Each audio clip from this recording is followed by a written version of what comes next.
The slave who smiled at his master's funeral because he knew what lay beneath the coffin. Louisiana, 1860. Hook 1. In the humid Louisiana air of 1860, on that sweltering afternoon at Hawthorne Plantation, as Master Elias Hawthorne's body lay shrouded in black velvet, all eyes turned to the old slave Josiah.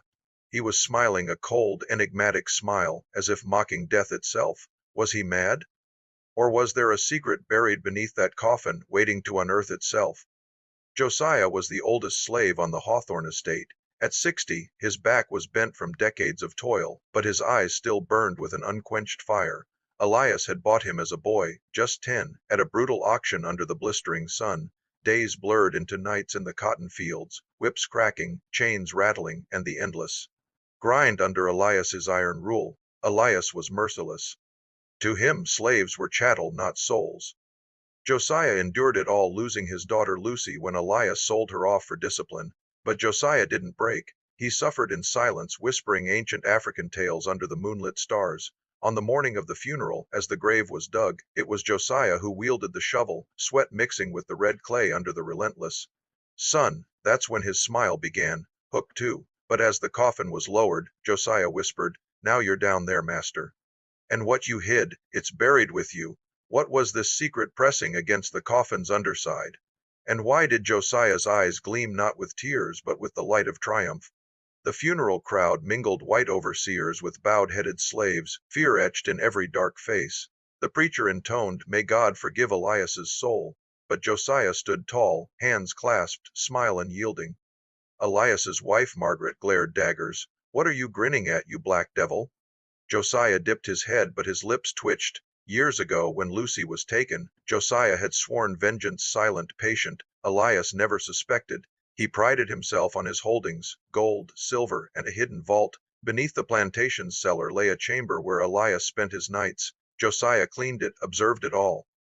One stormy evening Elias summoned him. "Josiah, bury this." A small chest, heavy, locked tight. Josiah didn't question. But that night, in the bayou's shadows, he pried it open. Inside, letters, faded, yellowed, from northern states. Elias's secret exposed. He was part of the abolitionist underground. No twist one. The letters were forgeries crafted by Elias himself. He duped slavers, selling freed bondsmen for profit while pocketing the gains under a veil of liberation.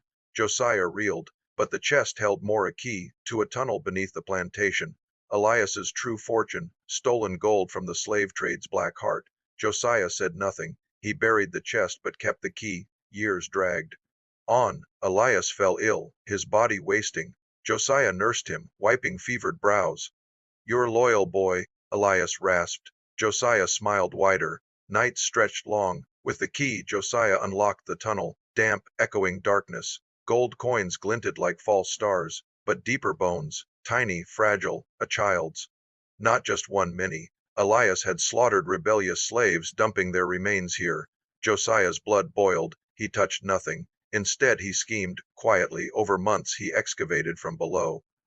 The tunnel wormed toward the plantation graveyard directly under Elias's plot. When death came for Elias, a heart seizure in the witching hour, Josiah was first at his side. "I'm here, master." Elias's last breath. The tunnel, the key. Josiah leaned close. "Yes, master, all safe." Hook 3. As the dirt piled on the grave, Josiah remembered the chest, the key, the bones. But what if a shovel's edge nicked the soil wrong? Would a scream echo up, or the gleam of gold? And if the crowd discovered it all, what fate awaited Josiah? The ceremony dragged, hymns fading into the cicada's drone. Margaret tossed the first handful of earth, her veil fluttering like a ghost. Slaves shuffled forward, murmuring prayers in Gullah tongues. Josiah lingered last, shovel in hand, filling the hole with deliberate strokes. Whispers rippled, that old man's touched, but he heard none. His mind replayed the tunnel's horrors, the tiny skulls, Lucy's ghost among them. No proof, but the rage was real. The gold? Enough to buy freedom for every soul on the plantation. Elias had hoarded it layer upon layer while starving his property. Josiah had mapped it all, crates of bullion, ledgers of blood money. But revenge wasn't coin. It was revelation. As twilight bled purple across the fields, the crowd dispersed. Overseers to whiskey, slaves to quarters. Margaret paused, eyeing Josiah. "Finish it proper and get back to work." He nodded, but inside, the clock ticked. Dusk deepened. Alone now, Josiah drove the shovel deeper than needed. Thud, not earth wood. The coffin's lid, splintering under pressure from below. A crack widened, dirt sifting in. He knelt, peering. The shroud had shifted. Elias's rigid face stared up, but beneath the tunnel's ceiling pressed close, weakened by Josiah's digs. One more thrust. Twist two. The ground trembled, not quake but collapse. The grave buckled, swallowing the coffin whole into the void Josiah had carved. Gold spilled upward in a glittering cascade, mingling with unearthed bones that clattered like accusations. Elias's fortune exposed, his murders laid bare in skeletal white, screams shattered. The night slaves rushing back, lanterns flaring. Margaret shrieked, fainting into arms. What devilry! But Josiah stood amid the chaos, smile unbroken. The tunnel yawned open, a maw of secrets, crates cracked, coins rolling into the firelight, femurs and ribs tangled in chains. Ledgers floated up, ink smudged but legible names, sales, executions, Lucy's among them. The crowd gasped. A young slave girl pointed, "That's Mama's necklace on them bones." Whispers turned to roars, "Murderer." They cried not at Josiah but the ghost of Elias. Overseers drew pistols, but hesitation froze them. The slaves surged, a tide of fury long dammed. Josiah raised his voice, steady as gospel. He buried his sins with him. Now they rise, fists flew.